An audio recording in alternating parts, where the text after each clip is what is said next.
Hi, and welcome to This Week in East Brunswick.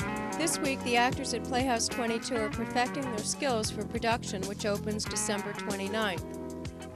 Regardless of the holy day you celebrate, come the long, cold nights of December, most of us welcome the opportunity to celebrate with light. We'll look at what a few residents have done and speak with Mary Romeo on Dudham's Corner Road. Doug Halverson discusses the impact of drugs on sleep with Dr. Sandy England at Robert Wood Johnson University Hospital. These stories and more are coming up, including a preview of the January edition of 18 and our regular Council Review segment. But first, next week's show's on Channel 8. There will be no cable cast on Monday morning due to the Christmas holiday. Channel 8's week begins Tuesday night at 7 within print. Ed Joyce, former president of CBS News, discusses his book Prime Time's Bad Times. At 7:30, join John Magliaro and author of Bob Knight, His Own Man, Joan Mellon, on Sports Talk. Wednesday afternoon at 2:30, Lenore Kulik exercises on Look Great, Feel Great. Stories from the Library follows at 3. That evening on For Art's Sake, Dolly Vasta brings you her favorites on the Best of 89. That's at 7:30. And at 8, the Arts travels to the Middlesex County Museum for an exhibit on inventions. Thursday, This Week in East Brunswick features highlights from 1989 at 7 and 8. And at 7:30, Sandy Landman speaks with multifaceted guest Dr. Penelope Latimer. Saturday's schedule includes a repeat of the week's programming.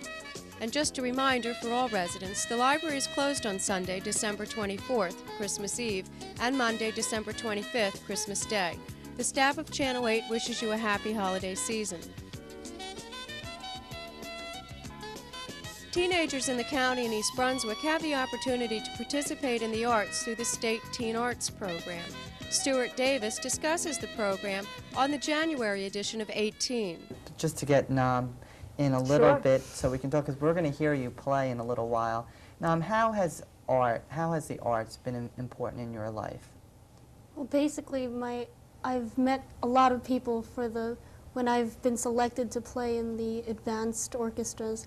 You go and everyone is so talented, and you meet these people, and it's an interesting kind of thing because you meet a lot of people who have a lot of the same goals as you do, and music is an important part of their life. You have a lot in common with them, and I've met a lot of good friends that way, and I've also been taught by really great musicians. I worked with Samuel Adler once when I went for an All-State, and he's like a renowned composer right now. It's just, you learn a lot. Could you picture your life without the arts? No, I can't. Okay, we'll be back talking to you in just a minute. Just, Lynn, this type of social and cultural growth, have you seen that a lot with teenagers, and is that what arts is all about? I think it's definitely part of what the arts are about, part of exploring yourself and how you fit into the culture, and seeing what other teenagers are doing, seeing what other people are doing in the arts, sort of gives you another perspective. It's another way of seeing or hearing or knowing. It's just another thing to explore, whichever art form you might be involved in. And where do you see this program going? Where do you hope to see it go? What do you hope to see it achieve? Well, I think I would hope to see that just about every teenager in the state could have some exposure to the arts through our program, that the latent artists out there can be touched by the program and can experience their own creative spirit, and that we can continue to reach out to more and more teenagers every year and to make as many resources available to teens as we can, and that even if a student's not going to become an artist, that they're going to have an appreciation for and become an enthusiast of the art and find beauty and value in it from that. Right. I just to add, from my own experience and growth, having come out of a lot of my friends who were very talented in art and are successful in their careers, art-related careers, had always been actually left out as far as being praised by their teachers. They were not the best students. They did poorly on their SATs, and not the things that were really, things that generally people. Right. And I imagine your program hopes to encourage kids to see. Well, yeah. Yeah, we want to say, well, what you're doing is totally valid, and you might not be excelling at all the other things, but you are excelling at something very valuable. And yeah, I mean, we definitely want to encourage that. Right. So if you're not great in calculus, there may be... That's there may be- perfectly okay, yes. There still are very real possibilities for you. There are careers in the arts, so...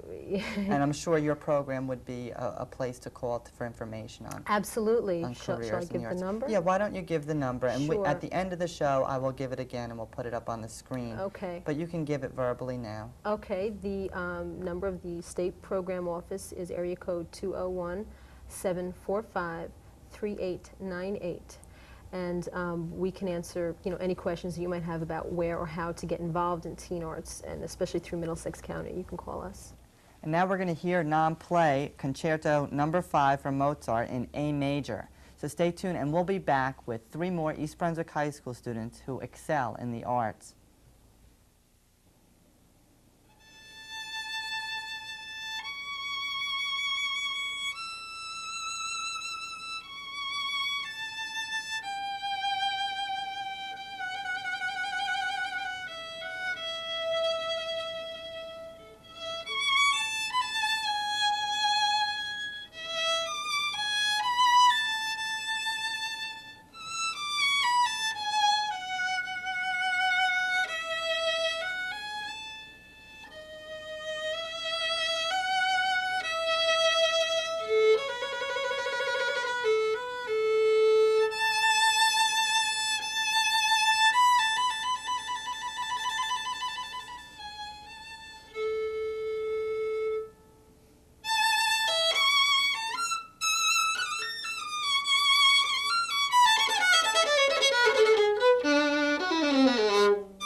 Join the thousands of New Jersey art lovers who are discovering that Middlesex County is home to some of the finest galleries, museums, and exhibits in the country.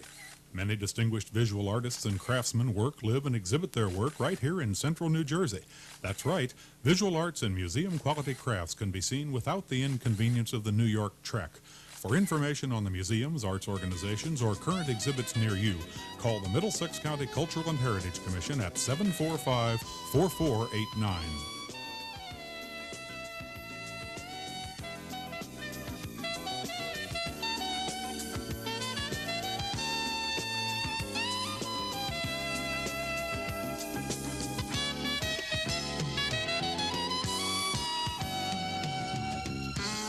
I'm Doug Halverson for This Week in East Brunswick. This is the third in our series on pediatric sleep disorders, or when the Sandman doesn't come. We're here at the Robert Wood Johnson Hospital, and our guide for this session will be, again, Dr. Sandra England. Today we'll be looking at the impact of drugs on sleep. Dr. England, what are some of the effects that different kinds of drugs can have on sleep? Well, there are a number of drugs, and almost any drug, in fact, that will affect how well you sleep and also, in some cases, how well you breathe during sleep. First things we can talk about are things that we all think of as safe drugs. Caffeine, Coca-Cola, tea, and coffee. They all affect our sleeping. They make it more difficult to fall asleep in general. They alter the amount of deep sleep that you have during the night. In other words, a nice relaxing sleep.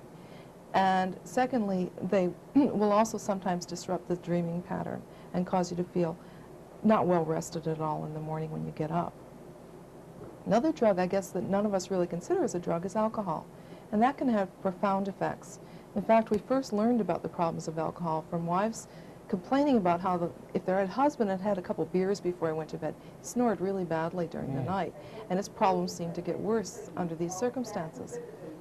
What alcohol does is basically depress the muscles in your upper airway, in your throat, so that your throat gets very narrow when you're sleeping. It flaps as you try to bring air into your lungs, thus you get snoring. And if it gets very severe, it can actually close down as you're trying to breathe, so that you cannot get enough air in.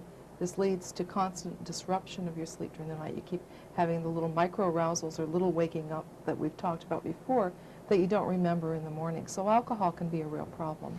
So alcohol, besides affecting your behavior and performance when you're awake, can also affect you when you're asleep. And that's part of the reason that you have a hangover in the morning, why you feel so tired.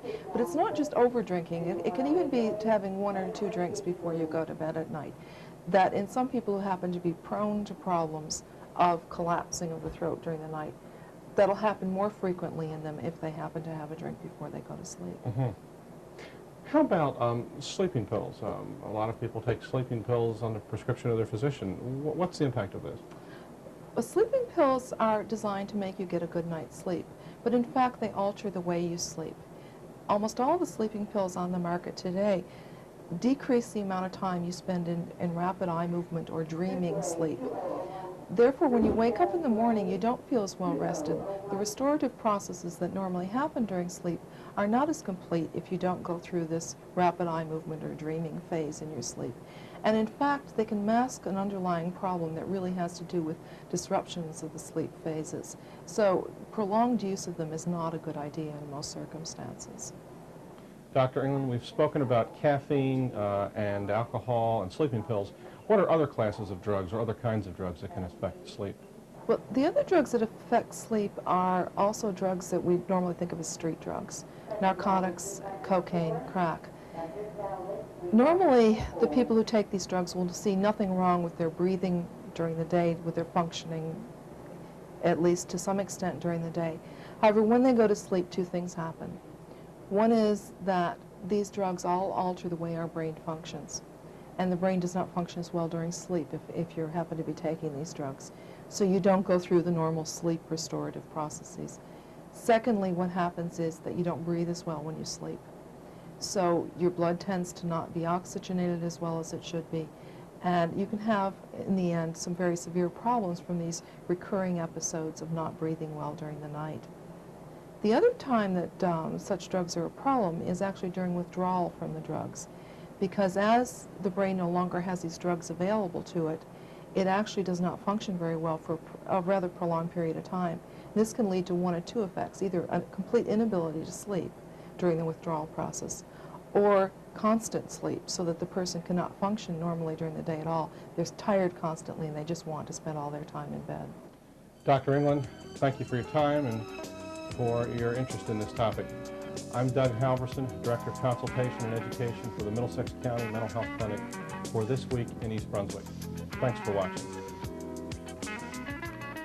East Brunswick Township faces a 20% increase in costs for employee health insurance in 1990, and with an estimated average of $3,000 per employee, $6,000 per family, per year, council members were eager to hear the latest proposal on how to curtail rates at Monday night's council meeting.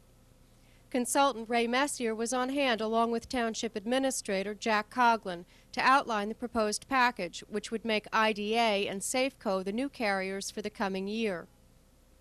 The primary concern of the council is cost containment as health care costs continue to escalate. If the council approves the package, East Brunswick expects to see significant savings from last year's plan. Code Enforcement Officer Joan Farrell was also on hand to question the township's ordinance restricting newspaper vending machines. Complaints have been received about an increase in the number of machines sprouting up around town. An ordinance approved 10 years ago prohibits these machines from being located in residential zones. But according to Township Attorney Bert Bush, past court battles attempting to maintain this type of ordinance simply haven't held up and have resulted in extensive legal fees for communities. Bush cited First Amendment rights as the reason for the law's invalidity and suggested the council either repeal the ordinance or just stop enforcing it. The only circumstances where restrictions can be enforced are in the areas of maintenance or safety.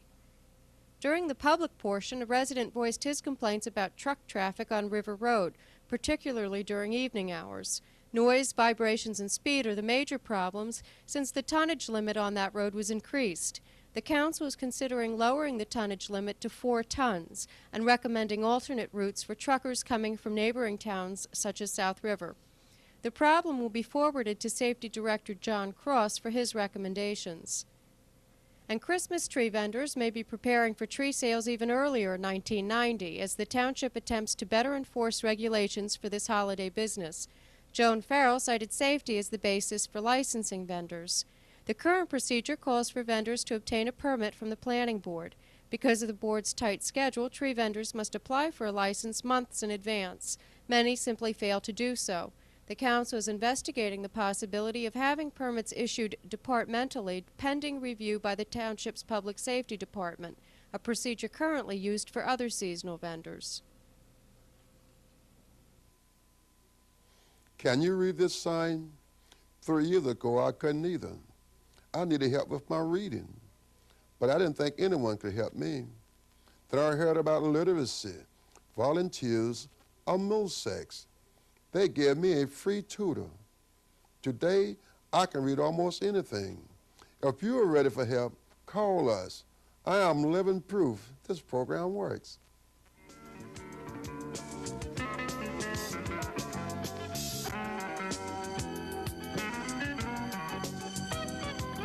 Welcome. I'm Doug Halverson, Director of Consultation and Education at the Middlesex County Mental Health Clinic. With me today is Carl Pfister, a job developer from ARC, specifically its New Jersey Project Hire program. Carl, thank you for being here today. Carl, what is ARC, and specifically, what is New Jersey Project Hire? Okay. The ARC is the Association for Retarded Citizens, and Project Hire specifically is a statewide supported employment program that looks to place individuals with developmental disabilities into competitive jobs. The goal of our project is twofold. First, we would like to help the individuals with disabilities become independent in their job situation. Secondly, we would like to provide employers with employees that will be a benefit to their company. We attempt to achieve these goals in several ways. Initially, our job developers pre-screen the individuals to determine their needs. Also, our developers pre-screen employers to determine their needs. If we feel that we can match the individual's needs with the employer's needs, then we'll make a job placement. Once that placement is made, we will provide the employer and the individual with an employment training specialist who, in a one-to-one basis, will help to train that individual in all of the tasks that they would need to perform in order to do the job. Tasks including everything from traveling back and forth to work to actual on-the-job skills.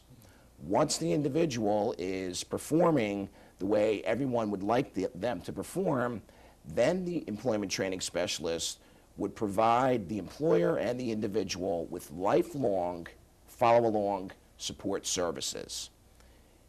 With this formula, we have placed over 330 individuals throughout the state of New Jersey, and we feel that we will continue to be successful in the future. Carl, thank you for being here.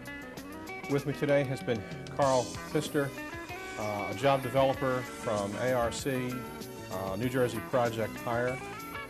For further information about Project Hire and about ARC generally, you may call 246-2525,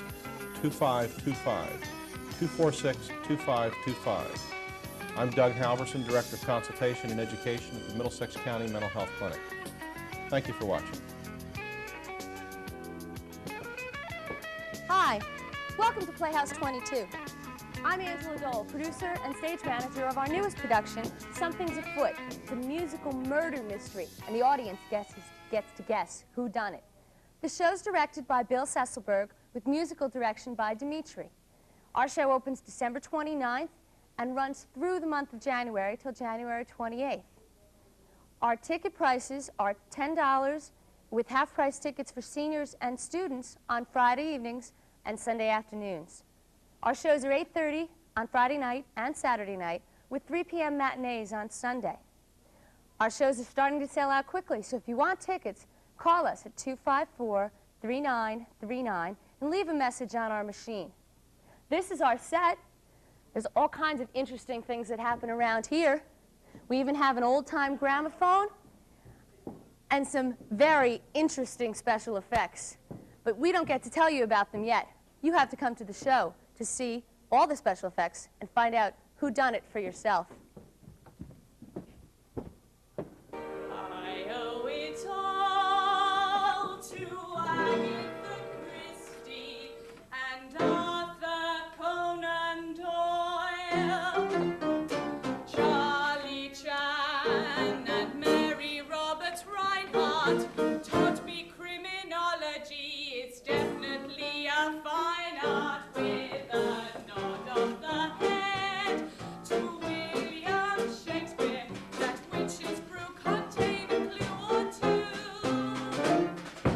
I owe it all to Agatha Christie. Agatha merci beaucoup. I owe a bit to Wilkie Collins and Gardner Stanley.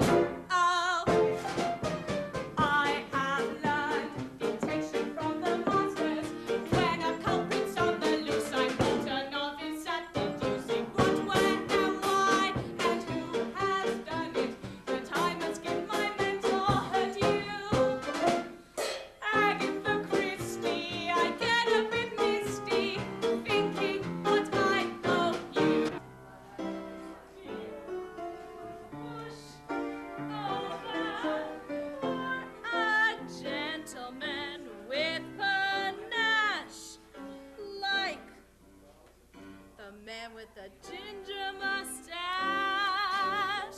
The man is cool, the man is sweet, but that man can sweep my feet.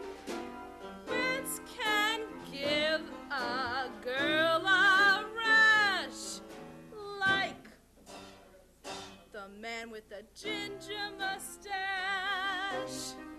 I've been around with men of all classes, knew all the tricks and knew all the passes. Then he appeared and the game was not the same.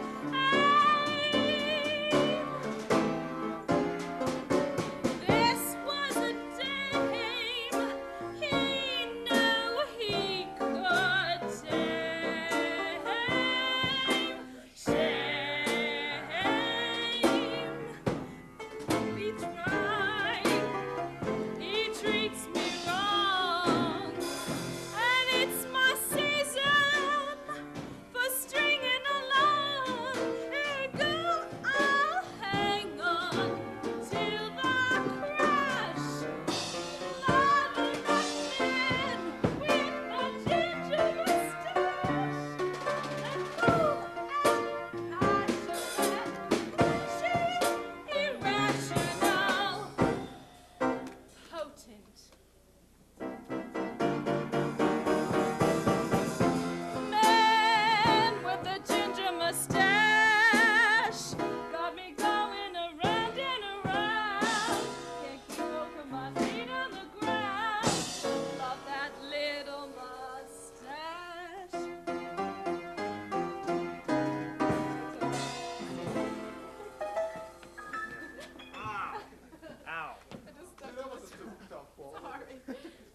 All right, you just have to be bigger with the moves, and also, well, you have to back away when you go get the chair. But when you go to string them along, go and get them. Just grab them and go. All right. You know, forget the audience, you know, work on him. When you're down doing these little bits down here, you know, you can play to the audience. Okay. You want to try it again?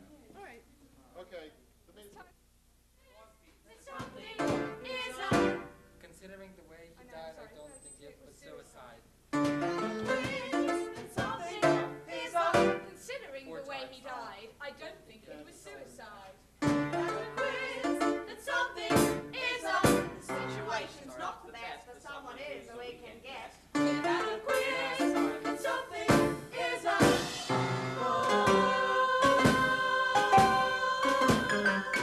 And the butler didn't do it.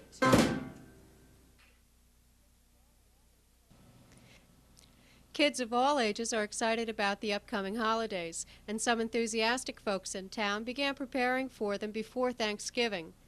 Mary Romeo, a resident of Dunham's Corner Road, and her grandson Nicholas braved 20-degree temperatures to tell us about their family's recreation of Santa's workshop.